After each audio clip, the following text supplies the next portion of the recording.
따라서 드리는 제물도 틀려지고 드리는 방법도 전부 틀렸습니다. 네 가지 예가 있었습니다. 맨 처음에 제사장이 죄를 지었을 때, 하나님 죄를 지었을 때 어떻게 해야 될 것인가.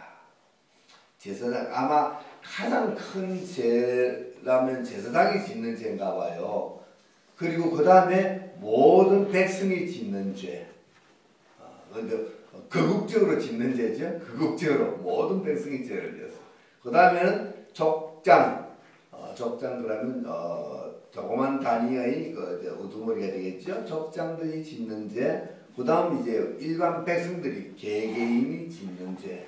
그래서 개인이 짓는 죄와 전체 백성 전체가 짓는 죄. 그리고 그 중에서도 가장 높은 지도자가 짓는 죄. 요즘 같이 말하면 어떻게 될까요? 물론 대통령들하면 제사장은 틀리겠지만 하여튼 책임감으로 볼 때는 대통령은 나라를 대표하니까 대통령이 지은 죄는 나라 전체를 대표한단 말이죠. 대통령이 밖에 나가서 어떻게 실수를 하면 우리나라 전체가 실수한 것이 된다. 그때는 굉장히 책임감이 크다는 거죠. 그래서 그런 것들. 그다음에 우리 모든 대한민국 국민이 전체가 죄를 짓는 그런 죄. 이런 것은 크다. 그래서 이런 죄를 지었을 때는 짐승도 소를 잡든지 이래가지고 크게 잡고 또 잡은 짐승을 피는 성소에 들어가서 성소 휘장에다 뿌린다. 7번 뿌린다 그랬어요. 휘장에 뿌리고 또 향단불에다 바른다 그랬어요. 그리고 그 고기는 절대 먹어서는 안 된다. 100% 그건 불살라 버려야 돼. 그런데 족장이나 우리 개인 평민들, 국민들, 백성인 개인이 지은 죄는 좀 이래 그것도 작아요, 그죠? 재물도 염소, 양 이런 걸 잡아가지고 성소까지 들어가지 않고 그냥 밖에 번제단 뿔에다가 이렇게 바르기만 하고 피는 쏟고 그리고 이제 재물을 먹을 수가 있다. 그래서 짓는 사람의 그 직분이나 그런 데 따라서 죄의 중함도 달라진다는 것을 우리가 알 수가 있어요. 자, 아론과 그 아들들에게 고하여 이르라. 그 말은 제사장 될 사람들이죠. 제사장들에게 알라. 속죄제의 규례는 이러하니라. 속죄제 희생은 지극히 거룩하니 하나님 앞에 지은 죄를 속하기 위한 제물이기 때문에 거룩해야 돼요. 하나님 앞에 드리는 제물들은 다 거룩하죠. 점도 없고 흠도 없는 것을 드려야 돼요. 깨끗한 것. 하나님이 흠 있는 것을 받지 않습니다. 그런데 이제 나중에 사람들이 자꾸 타락해져가지고 하나님 앞에 쩔뚝발이 양도 끌고 오고 한쪽 눈이 없는 염소도 끌고 오고 이러는 거예요. 하나님은 그런 것을 받지 않는다 그랬는데 아까워가지고 좋은 염소, 좋은 양은 뭡니까?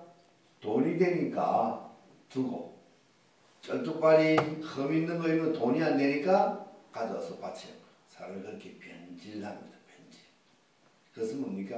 하나님 앞에 제사는 드려야 되기는 되겠는데 아까우니까 그렇게 한다. 그래서 하나님은 지극히 거룩한 것을 받으십니다. 점도 없고 흠도 없는 것. 그래서 우리가 하나님 앞에 드릴 때는 제일 좋은 것은 제일 좋은 것으로 내가 가진 것 중에서 제일 좋은 것으로 하나님 앞에 드려야 됩니다. 지극히 거룩하니 여호와 앞 번제 희생을 잡는 곳에서 그 속죄제 희생을 잡을 것이요. 우선 짐승을 잡는 장소부터 거룩한 장소, 깨끗한 장소, 속된 장소가 아닌 거룩한 장소에서 잡고 그 다음에 죄를 위하여 제사 드리는 제사장들이 그 고기를 먹습니다. 먹는데 먹는 것도 어디서 먹어야 되느냐? 회막들 거룩한 곳에서 먹으라. 잡는 것도 거룩한 곳에서 먹는 것도 거룩한 곳에서. 제사장들 잡을 때는 누가 잡아요? 양, 소, 염소 이거 재물을 잡을 때는 누가 잡지요? 누가 잡겠어요? 그 본인이 잡아요. 내가 죄를 지었으면은 내가 짐승을 가지고 와서 내 손으로 짐승 머리에 손을 대고 안수를 합니다. 그러면 내 안에 있는 죄가 이렇게 해서 이제 그 짐승에 다 전가된 거예요. 그리고는 그 짐승을 내가 잡습니다.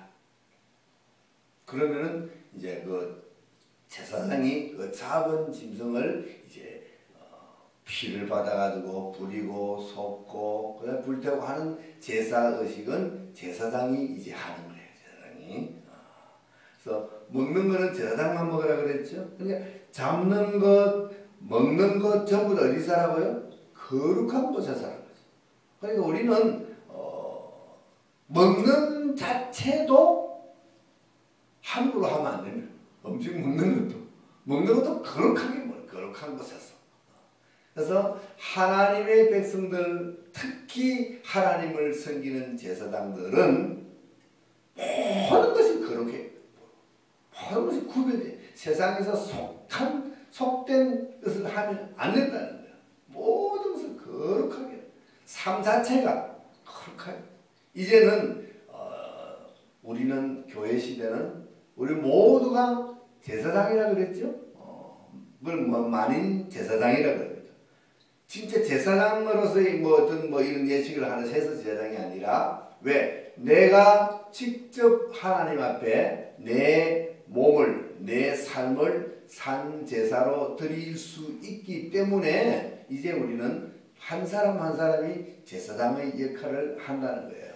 그래서 예수님께서 돌아가실 때에 성막의 휘장이 쫙 찢어졌다 그랬죠. 이제 특별한 제사장만 들어가는 것이 아니라 누구든지 들어갈 수 있게 휘장을 찢어놨다 그랬죠. 그래서 이제 하나님과 직접 우리 모든 성도들은 다 바로 하나님 앞에 나가서 자기의 삶을 산제사로 드릴 수 있는 제사장의 직분을 이제 가졌다. 그렇다면 우리는 모든 삶을 먹고 마시고 놀고 자고 이런 거 전부 다 거룩하게 되어 있어요. 그래서 사도 바울이 뭐라고 합니까?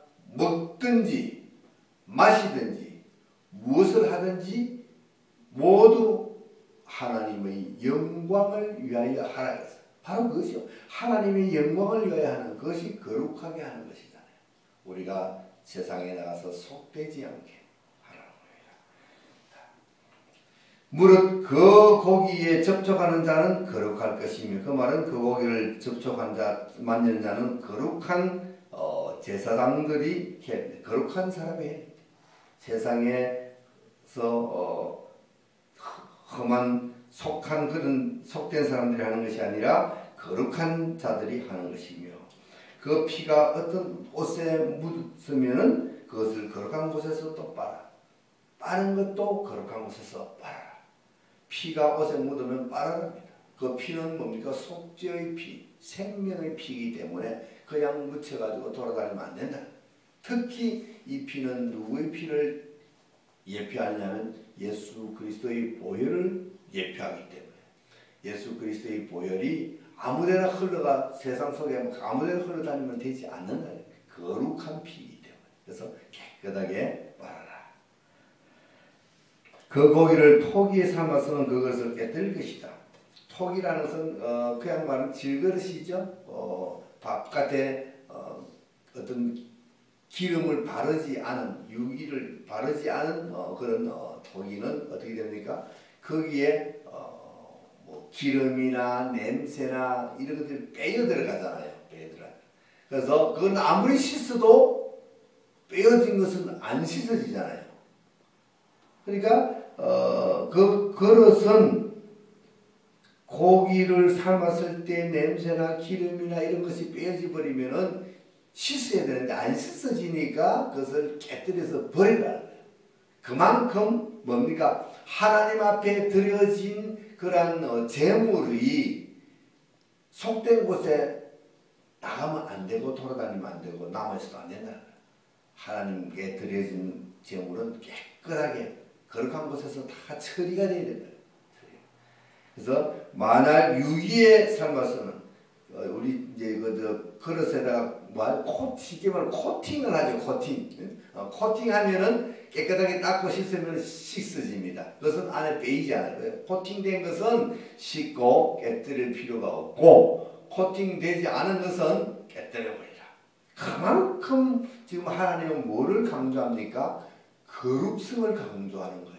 하나님 앞에 드려진 그 제물이 거룩한 것이기 때문에 그런 것인데, 그것이 아무데나 묻어있고 남아있고 흘려버리면 안 된다. 그래서 깨끗한 곳에서 잡아서 깨끗한 곳에서 먹고 깨끗한 곳에서 버리고 태우고 전부 다 거룩한 곳에서 하라는 것이다. 여기에 살면서는 그 그릇을 닦고 물에 씻을 것이며 그 고기는 지극히 거룩하니 제사장의 남자마다 먹을 것이다. 남자만 먹으라 그럽니다. 이 고기는 이제 다른 제사, 화목제니 이런 거는 남자도 여자도 다 먹지만 이것은 남자만 먹어라. 남자 말은 제사장이고 제사장이 될 사람들입니다. 그렇게 먹어라.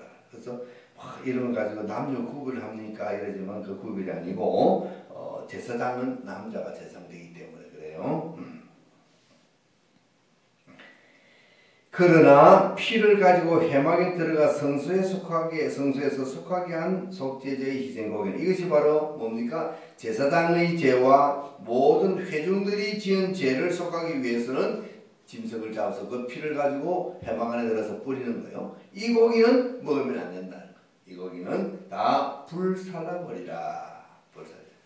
이렇게 해서 먹을 수 있는 고기와 먹지 못할 고기, 이것을 구별합니다. 그런데 여기서 가장 강조하는 것은 뭐냐면은 모든 것을 거룩하게 하라는 거예요. 잡을 때부터 먹는 것까지 씻는 것, 모든 것, 피 빠는 것 전부 다 여기 보면 거룩을 강조하고 있어요. 그래서 이 레위기는 성도들의 거룩한 삶에 대한 교본이라고 할 수 있어요. 어떻게 우리가 거룩하게 살아야 될까? 그래서 우리 하나님을 믿고 예수님을 믿는 우리 성도들은 거룩한 삶을 살아야 돼. 삶 자체가 제사이기 때문에 우리 삶 자체가 제사입니다. 제사. 하루하루가 제사고 시간시간이 우리는 제사를 드린다는 마음과 그런 생각으로 살아가야 돼요. 내가 하나님 앞에 드려지는 이 제사인데 내가 이렇게 드리면 하나님이 안 받으실 것 아니냐. 그죠? 점 있고 흠 있고 더러우고 절룩발이 눈먼 것은 안 받는다 그랬죠. 하나님. 그 말은 우리의 삶이 세상 속에서 다른 사람들과 믿지 않는 사람들과 똑같이 불신자들과 똑같이 그런 속된 행동을 하면서 살아가면은 우리의 삶이 하나님이 받지 않는 삶이 되는 거예요. 맞지 않습니까? 그럼 우리는 제사를 잘못 드리는 거지요. 제사장이 제사를 잘못 드리면 안 되지요. 그래서 우리가 하루하루의 삶이 하나님 앞에 드려지는 거룩한 제사처럼 살아가는 거죠. 어찌 보면 굉장히 어려운 요구이기도 합니다. 그러나 우리가 그러한 생각과 그러한 마음으로 살아간다면 우리는 정말 경건한 삶을 살아갈 수가 있는 것이죠. 그것이 잘 훈련되면 우리는 그렇게 억지로 하려고 안 해도 저절로 우리의 삶이 그렇게 거룩한 삶으로 변화될 것입니다. 저도 마찬가지고 여러분도 마찬가지고 지금은 어떻게 노력을 해야 됩니다.